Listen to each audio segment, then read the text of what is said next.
ওনার সাথে কোনো ব্যক্তিগত আক্রোশ নেই এবং ওনার কোম্পানিতে আমি একবার বা দুবার হয়তো প্রমোশনাল কাজের জন্য গেছিলাম, সেটা অনেক বছর আগের ঘটনা।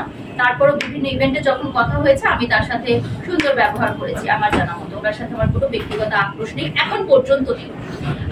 আমি এটা গোপন সূত্রে জানতে পেরেছি যে ষড়যন্ত্রর একটি দল বা একটি চক্র যারা আমার এই সুনাম বা ক্যারিয়ার ধ্বংস করার জন্য তাকে লিডার হিসেবে ব্যবহার করছে এবং ওনার যেই ব্র্যান্ড রয়েছে সে সকল রাইভাল ব্র্যান্ডের সাথে আমি অ্যাজ আ ব্র্যান্ড অ্যাম্বাসেডর কাজ করছি।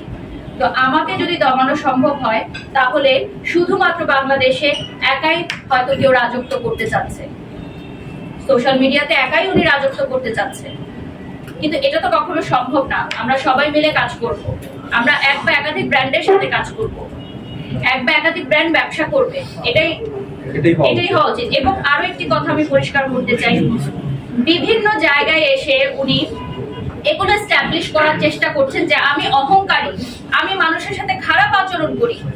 আমি 16 বছরের মিডিয়া ইন্ডাস্ট্রির ক্যারিয়ারে আমার যত সাংবাদিক ভাই বোনেরা এখন সামনে বসে আছেন, আমার সাথে যারা কাজ করছেন, এত বড় ব্র্যান্ডের মালিকরা, আমি যদি এতই খারাপ ব্যবহার করতাম, আমি যদি এতই অহংকার করতাম, তাহলে আমি এই জায়গায় বসে থাকতে পারতাম না, বড় ব্র্যান্ডের সাথে কাজ করতে পারতাম না, বাংলাদেশের প্রতিষ্ঠিত স্বনামধন্য ব্র্যান্ডের ব্র্যান্ড অ্যাম্বাসেডর হতে পারতাম না। এগুলো ইচ্ছাকৃতভাবে উদ্দেশ্য প্রণোদিতভাবে আমার অডিয়েন্সের কাছে এই মেসেজটা বারবার পৌঁছানো হচ্ছে যে আমি অহংকার করি, আমি সবার সাথে রুড বিহেভ করি, যাতে আমার অসংখ্য যারা ভক্ত শ্রোতা আছেন দেশে ও বিদেশে তারা যাতে আমার প্রতি বিরূপ মনোভাব সৃষ্টি করেন।